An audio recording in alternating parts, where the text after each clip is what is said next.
Let's go with why was that resolution allowed to pass? So first of all, I'll just say at a personal level, I could have lived without it. Okay, among other things, it happened the week of my daughter's bat mitzvah, and I was rather focused on other things, including her beautiful parsha, which I had taught her to learn, and family and so forth. So it was something I could have. So that was why it all went wrong, because you were. And I'll be honest, I'd recommended something else. I'd recommended we try to shape, if we had to do anything at the Security Council, that we try to shape it more like the report that the Quartet had issued over the summer of 2016, which was a more balanced document. It talked about settlements. It also talked about Palestinian incitement of violence in very explicit terms. It talked about Hamas's role. And of the three parties, actually, Israel found that easiest to swallow of that Quartet report, unlike the resolution.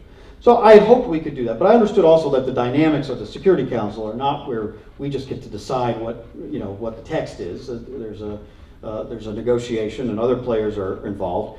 Frankly, it wasn't our preference to do anything in the Security Council. Now, this is something that is, I think, important to note. Throughout the last, let's say, year of the Obama administration, there was an internal discussion and debate about what should be kind of our last step on this issue that we've worked on and obviously not achieved our main goals, but how do we preserve it for the future, pass something forward that's constructive to the new administration, sum up our work, etc. There were all kinds of proposals. Some involved things in the Security Council, some involved things in the Quartet, some involved speeches by Secretary Kerry or the President, some involved doing nothing.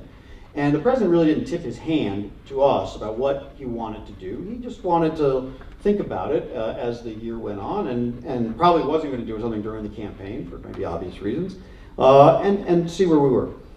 Now, after the election, something became very clear to me immediately, which was that President Obama had absolutely zero interest in a final dramatic move on the Israeli-Palestinian issue.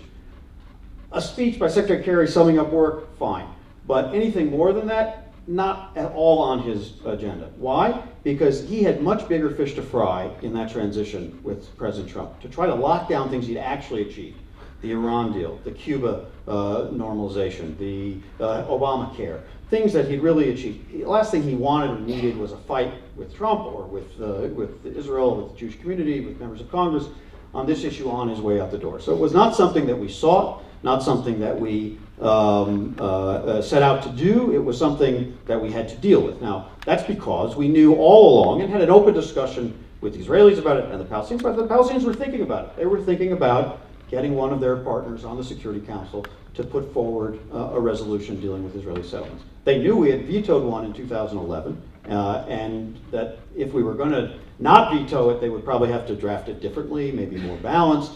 But we never told them we're going to support that. We just knew that was a possibility that might come. And this is where President Obama did say, look, I'm not in the habit of declaring my position on something I've never even seen yet, that hasn't even been drafted yet. One could say all things that come through the Security Council related to Israel we will veto, and so it's completely off the table. Actually, no administration has taken that position. Maybe the current one does. I don't know. I don't speak for them. But that was not his proposal. Look, we might have to deal with this, and we'll see. We won't take a position on it until we at least know what happens.